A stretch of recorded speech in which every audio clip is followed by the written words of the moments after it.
Welcome to this course, Introduction to Cybersecurity Literacy. This is Lesson 29, Reading URLs.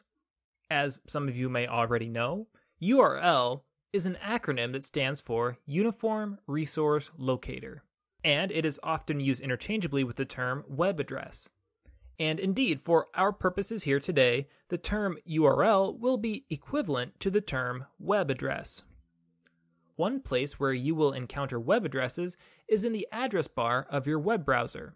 It's helpful to be able to read web addresses because it's the only sure way to know which web page you're actually looking at. Take this login page, for example. A criminal web developer could easily make a counterfeit copy of this web page and set it up to steal your username and your password. But although criminal web developers can copy the content of legitimate web pages, as we see here, they cannot copy the URLs associated with those web pages. That's because every web page gets a unique URL. So if you can trust a URL, then you can trust the web page that's associated with it. You will also encounter URLs whenever you hover your mouse pointer over a hyperlink anywhere in your web browser. For example, in Firefox, the URL associated with a hyperlink pops up in the bottom left corner of the browser window whenever you hover over a hyperlink. The browser is telling you that clicking on this link would be the same thing as typing this URL into your browser's address bar and clicking enter. Let's click on the link. We can see that clicking on the link navigates to the URL associated with the link. So it's a good idea to learn to read URLs so that you can tell where you're going before you click on a hyperlink. This is an important security skill because a lot of cybercriminals will try to lead you to illegitimate web pages through hyperlinks in emails or pop-up advertisements or that sort of thing. Let's go back to that login page and practice reading some URLs. When you're reading a URL, the most important thing to do is to find the domain name of the URL. Why, you might ask? Because if you can trust the domain name, then you can trust the web page. The domain name is the name given to a chunk of web space owned and controlled by some entity. Nobody but the owner of a given domain name can publish web pages using that domain name. So here's how you find a domain name. First, ignore the http:// bundle at the beginning of the URL. If all we're interested in is the domain name, then that bundle is irrelevant to us. Now, begin at the far left of the remaining URL, and then scan over to the right until you come to a slash. Now, count back 2 periods. 1 period, 2 periods. The material between the first slash and that second period back from it is the domain name. You may have noticed that my web browser, and in this case I'm using Firefox, has already highlighted the domain name for me. It's in a darker text than the rest of the URL. This is a helpful feature, but you can't always rely on your browser to highlight domain names for you. For example, in my version of Firefox, the browser does not highlight the domain name for the URL associated with a hyperlink. So let's practice finding the domain name in this hyperlink. First, we'll ignore the http:// bundle at the beginning. Then, starting at the far left of the remaining URL, we scan right until we encounter a slash. Then we count back 2 periods. 1 period, 2 periods. The material between the first slash and that second period back from it is the domain name.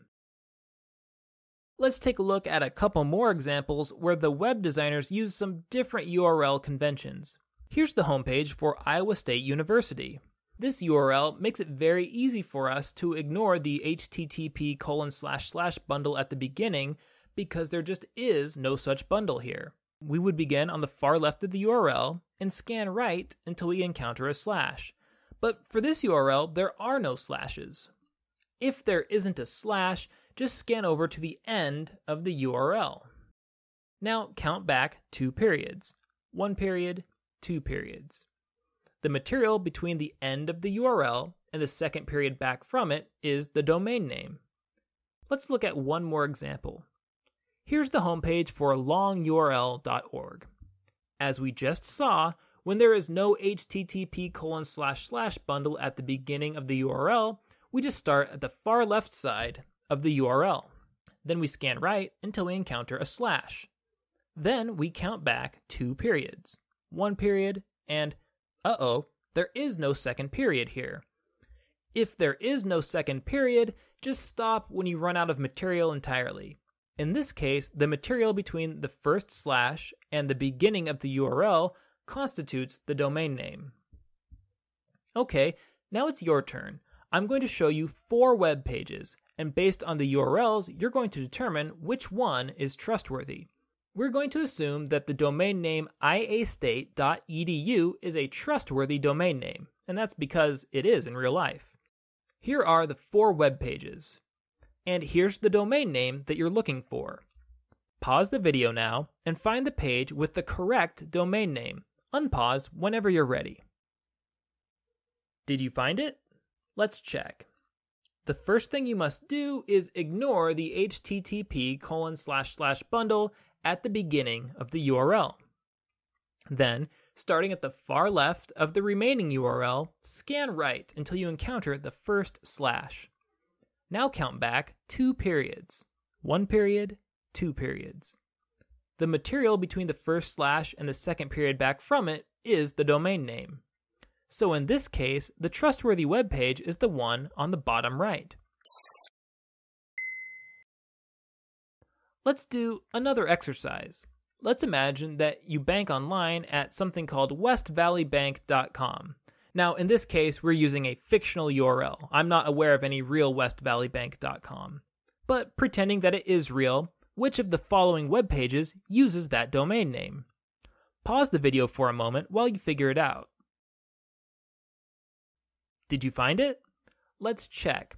The first thing you must do is ignore the http://bundle at the beginning of the URL.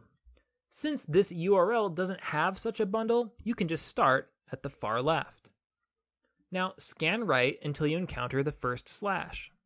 Now count back 2 periods, 1 period, 2 periods. The material between the first slash and the second period back from it is the domain name. In this case, the trustworthy web page is the one on the top right. I want to look at one more problem that you might encounter when you're trying to read URLs. There are services called URL shorteners that take long URLs and condense them down into shorter ones. TinyURL is an example of a popular URL shortener. It can take a long URL and shorten it down to a much shorter string of letters. These shortened hyperlinks are good for web and mobile messenger apps that limit the length of your messages. But the problem with shortened URLs is that you can't tell where they lead. The domain name of this URL is tinyurl.com, so we do know that tinyurl is going to redirect us somewhere, but we don't know where to. So maybe you think that this message is fishy because maybe your dad doesn't usually use the acronym OMG, or because he doesn't usually use exclamation points. How can you investigate this link without clicking on it? Now, let's assume for the moment that for some reason you can't get a response from your dad, so you can't just ask him about it. You can convert shortened URLs into a readable format if you expand them in a URL expander. LongURL.org is an example of a relatively popular URL expander. Just copy and paste the shortened URL into the URL expander and click the Expand button.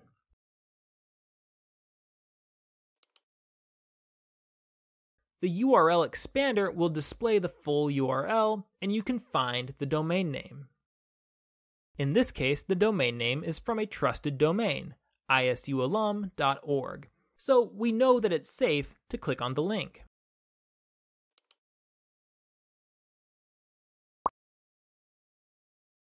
Alright, that's all I have for you on reading URLs. In the next lesson, we'll talk about some of the social threats that we face online.